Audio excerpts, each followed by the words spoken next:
ఒక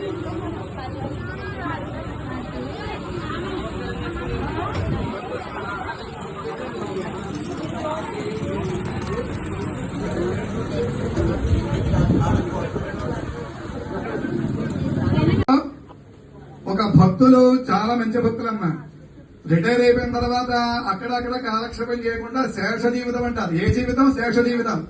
శేష జీవితాన్ని అమ్మవారి యొక్క సేవకి ఆయన వినియోగించుకుంటున్నారు. మరి వారి అబ్బాయి గారు మహారాజశ్రీ పెన్నాడ సుబ్రహ్మణ్యం గారు సాయమాత గారు దంపతుల యొక్క కుమారుడు చిరంజీవి పెన్నాడ వీర వెంకట సత్యనారాయణ గారు.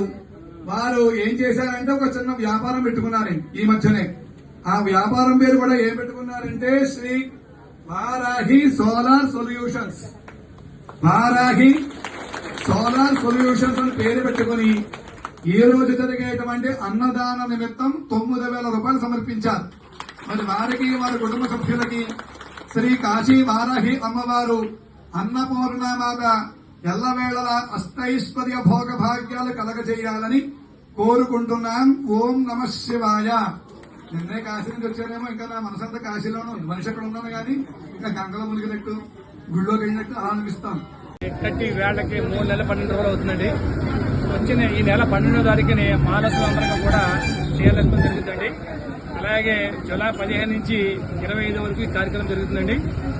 ఎందుకంటే మానవ జీవితంలో ఏది శాశ్వతం కాదు, కానీ ఈ అమ్మవారు చాలా పవర్ఫుల్ గా ఉన్నారు. ఎందుకంటే ఎన్ని కోట్లు ఇచ్చినా సరే వర్షం అనేది కురిపించలేం, కానీ ఈ అమ్మవారు ఆకాశకాంకతోటి వర్షంతో నీరుతో చేయించుకున్న అభిషేకం. అలాగే చుట్టూ సుడిగుండం అమ్మవారికి చెమటలు పెడతాం అనేది ఒకటి చాలా ఉన్నాయి. అమ్మవారు ఈ కాశీ వార అమ్మవారికి 2,000 కిలోమీటర్ల దూరంలో ఉంది. అటువంటి అమ్మవారు ఈ కడప వచ్చి ఈవేళ ప్రతిష్ఠ అనేది జరిగింది. నేనేమంటానంటే మానవ జీవితంలో మనం ఏదైతే చేసుకుంటే అదే మనకి అవుతుంది కాబట్టి దాని భాగంగా చేస్తున్నాం. వచ్చే నెల 25 లాస్ట్ రోజుకి 1,00,000 జనాభా వస్తాను ఇష్టమే చేస్తున్నాం మేము. ఆ 1,00,000 మందికి 20 ఎకరాలు పార్కింగ్ ప్లేస్ అప్పుడే ముందుగా అడిగి పెట్టేవాడి. ఈ జనం ఎందుకంటే 15 రోజులు 15 తారీఖు చేసిన 11 రోజులు కూడా భోజనాలు ఇక్కడ పొద్దున ప్రసాదం, మధ్యాహ్నం భోజనం, సాయంత్రం టిఫిన్ కూడా 3 పూటలు పెట్టాలి. ఇక్కడ మేము సంఖ్యలో 1,500 మంది అనుకున్నా కానీ ఎంతమంది వచ్చినా సరే ఏమైనా కూడా మేము అద్భుతం అడ్డులేదండి. కానీ టైం ఏమి ఉండాలి కాబట్టి ముందుగా 1,500 మంది అనుకుంటున్నాం. ఆ 1,500 మంది ఫస్ట్ వచ్చినప్పుడు మాత్రం 1,500 మందికి ఇచ్చేస్తామండి. అలాగే ఈ కార్యక్రమం నిరంతరం చూశారు కదా. ఇది 15వ శుక్రవారం కుంకుమ పూజ అంత జనం వచ్చి చేయించుకుంటున్నారంటే అది మన గొప్పతనం కాదు. కాశీ వారాల అమ్మరు ఉండి ఇక్కడ నడిపించుకుంటుంది. ఎవరు కూడా ఇంత మండు యాసిగులు మొత్తం అనేది జరగదు. కానీ మేము ముందుగానే ఊహించి వచ్చేస్తాను కాన్ఫిడెంట్ గా ఉండేస్తున్నాం. అలాగే జనం కూడా వస్తున్నారంటే అది అమ్మవారు గొప్పవారు తప్ప నా గొప్పతనం కాదు. మానవ జీవితంలో ఏది శాశ్వతం కాదు కాబట్టి మనం చేసుకుని పట్టులు పెట్టి మనం చేసుకునేది అనుకుంటుంది. ఈ అన్నింటికి ఎవరో ఒకరు నడిపించాలి. ఇక్కడ అమ్మవారు కాశీ వారాల అమ్మవారే దగ్గర నడిపించుకుంటుంది. ఎందుకంటే పీఠాధిపతులు కానీ అధికారం లేదు, కానీ ఆవిడే పీఠాధిపతి కింద ఉండి మా దేవిగా ఉండి అన్ని జరిపించుకుంటుంది. యారు చెప్పండి, ఇంకా మండలంలో ఏమైనా రమ్మంటే రప్పించడం, కానీ కాశీ వారాల అమ్మవారు ఆవిడే రప్పించుకుంటుంది జనం తప్ప మా ప్రమేయం ఏమీ లేదు. వచ్చిన వాళ్ళు అందరికీ జాగ్రత్తగా చూసి అందరికీ 15 రోజులు 15 వారంలో కూడా ఎవరికి కూడా ఏది అనేది జరగలేదు. రేపు 15 నుంచి 25 వరకు కూడా ఏది జరగదు. అమ్మవారు పట్టుకోవాలని నేను మనస్ఫూర్తిగా అనుకుంటున్నాను. కాశీ వారాల అమ్మవారి గారికి అందరికీ కూడా నమస్కారం. భక్తులకి మాతా మహారాజ్ఞికి భగవద్భక్తులైనటువంటి ఇక్కడ ఉండేటువంటి ఆడపడుచులకి, భక్తులకి, గ్రామ పెద్దలకు, కమిటీ వారికి, పిల్లలకు అందరికీ కూడా నమస్కారాలు. అందరికీ కూడా పేరు పేరున తెలియజేసేది ఏంటంటే అమ్మవారు బయలుదేరుతున్నారు. సరిగ్గా నెల 10 రోజుల్లో 40 రోజుల్లో అమ్మవార్లు సప్తమాతృకా స్వరూపిణి అయినటువంటి కాశీ వారాహి అమ్మవారి యొక్క గుప్తరాత్రి నవరాత్రి మహోత్సవాలు మన కడప మండలం కడప కొరపెల్ల గ్రామంలో ఈ ఆలయంలో ఈ క్షేత్రంలో జూలై 15వ తారీఖు బుధవారం లగాయతు జూలై 25వ తారీఖు తొలి ఏకాదశి శనివారం వరకు 11 రోజులు అత్యంత వైభవోపేతంగా కడు శోభాయమానంగా వేదోక్త మంత్రాలతో భక్తుల యొక్క ఆనంద కోలాహల మధ్య, హోమాల మధ్య విశేషమైనటువంటి గుప్త నవరాత్రి అనగా వారాహి నవరాత్రి మహోత్సవాలు అత్యంత ఘనముగా జరుగుతున్నాయి ఈ ఆలయంలో. ఇక్కడ అమ్మవారి పేరేంటండి? మీరు చెప్పబోతే ఏమంటాం? వారాహి అమ్మవారు ఈవిడ ఎక్కడ ఉన్నారు? కాశీ మహాక్షేత్రంలో భూగర్భంలో ఉన్నారు. మొన్న మీ అందరూ కూడా కాశీ వెళ్ళాం. 49వసారి కాశీ నేను వెళ్ళాను. నిన్ను కాక మొన్న నిన్నే వచ్చాను కాశీ నుంచి. ఎన్నిసార్లు? 49 సార్లు అయింది కాశీ ప్రయాణం. మరి కాశీ వెళ్ళానా?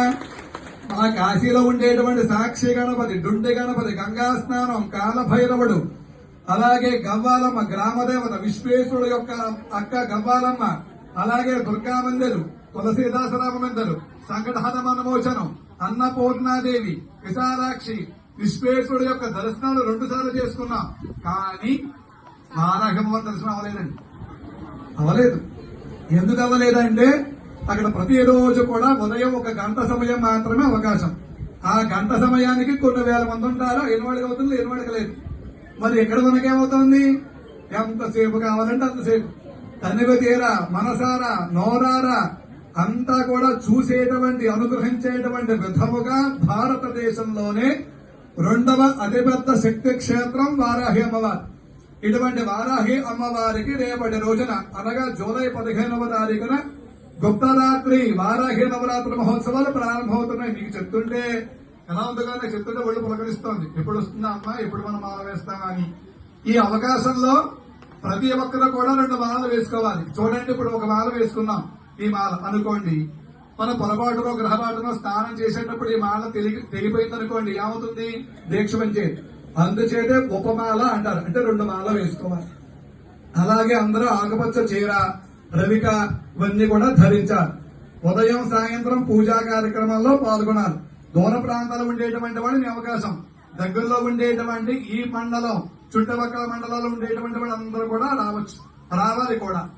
ఇంట్లో ఎవరు పీఠం పెట్టుకోగలదమ్మా అనండి. ఇంట్లో ఎవరు ప్రత్యేకంగా పీఠం అక్కర్లేదు.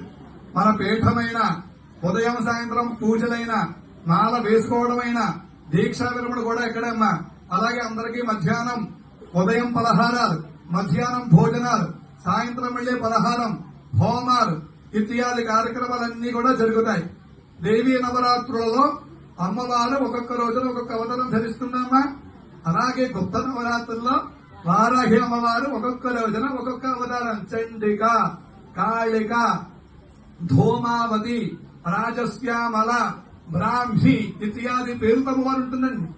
అటువంటి అమ్మవారిని మనం ఏం చేస్తున్నాం? ప్రతిరోజు కూడా పూజించుకుంటున్నాం. అంటే వారాహి అమ్మవారి పేరు చెప్పి 10 మంది దేవత పూజలు చేసుకుంటున్నాం. కాబట్టి భక్తులందరూ కూడా పరమేశ్వరుడు, పార్వతీదేవి మనకి ఇచ్చినటువంటి అవకాశాన్ని సద్వినియోగం చేసుకుని, ఇంకా కొంతమందికి చాలా మందికి ఒక ఆనందకరమైన విషయం చెప్తానమ్మా. నిన్న అనవరం నుంచి 10 మంది వచ్చారండి. 8 మంది ఆడవాళ్ళు, 1 మగవాళ్ళు. ఆ ఆడవాళ్ళు కాబట్టి మనసస్సులు ఇప్పుడు కూడా బాగుండలేదండి. తల్లిని ఇన్స్టాగ్రామ్ లో చూసాము, వచ్చాము, మా మనసంతా బాగుంది అని చెప్పిందండి ఆవిడ. అంటే ఆవిడ మహత్యం చూపించింది. తర్వాత 2వది ఏంటంటే విజయవాడలో ఉంటారండి ఒక ఆవిడ. పక్కన మన వేములవాడ పక్కన గ్రీన్ ఫీల్డ్ హై స్కూల్ ఉందా అండి, దాంట్లో కాంట్రాక్ట్ మాకు రావాలి అని దండం పెట్టుకున్నారండి ఆవిడ. ఆవిడ కాంట్రాక్ట్ వచ్చింది, వచ్చేవాడు నమస్కారం చేసుకున్నారు. ఇవాళ 1 గంట క్రితం పిఠాపురం నుంచి ఒక తల్లి కూతురు వచ్చారండి. మా అమ్మాయికి పెళ్లి అవ్వట్లేదండి, ఇక్కడ అమ్మవారికి నమస్కారం చేసుకున్నాం. నిన్నటి రోజు ఉండమని చెప్పారు, మరి ఉన్నారో లేదో. నిన్నటి రోజునే అమ్మాయికి పెళ్లి కుదురుతుందని చెప్పారండి. సార్ అప్పటి పట్టణమ్మా. అలాగా అమ్మవారు ఇన్ని మహత్యం చూస్తున్నారు కదా. ఖచ్చితంగా మనందరూ కూడా మాల వేసుకున్న తర్వాత మన జీవితాలు మారుతాయమ్మా. అయ్యప్ప మాల వేసుకుంటున్నాం, జీవితం మారింది. దుర్గా మాల వేసుకుంటున్నాం, జీవితం మారింది కాబట్టి మళ్ళీ మాల వేసుకుంటున్నాం మనం. అలా వారాహి నవరాత్రుల్లో ప్రతి ఒక్కరు కూడా దీక్ష ధరించండి. 11 రోజులు పూజ చేసుకోండి. మీరు అనుకున్న పని అవ్వకపోతే నాది హామీ. నేను చెప్తున్నానమ్మా, అంత నమ్మకంగా చెప్తున్నాను. అందరి మహత్యం చూపించేటువంటి అమ్మవారు వారాహి అమ్మవారు. ఈ వారాహి మాల వచ్చే వారమే, ఇది మరి నా లాడ ముదిగేస్తున్నాం కదా, వచ్చే వారమే ఈ ఆడవారందరికీ కూడా చీర జాకెట్ ఇస్తారమ్మా. నా లాడ ముందుగా మీరు 2 జాకెట్లు కుట్టించుకోవాలి, ఇంకో చీర తీసుకోవాలి, 2 చీరలు ఉండాలి.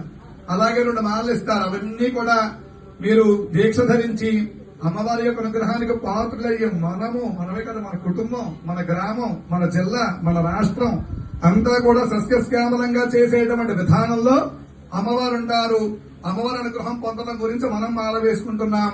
ఎవరైతే మాల వేసుకుంటున్నారో వాళ్ళందరికీ కూడా అష్టైశ్వర్య భోగ భాగ్యాలు కలగచేస్తాయని దేవీ పురాణంలో శాస్త్రవచనం. ప్రతిరోజు కూడా దేవీ పురాణంలో వారాహి నవరాత్రుల్లో దేవీ పురాణంలో ఒక అరగంట సేపు పురాణంగా ఏంటమ్మా పురాణం చెప్పడం జరుగుతుంది. వినడానికి కూడా అందరూ కూడా రావాలి. ఏమ్మా? ఓం నమ శివాయ పూజ మొదలు పెడదాం.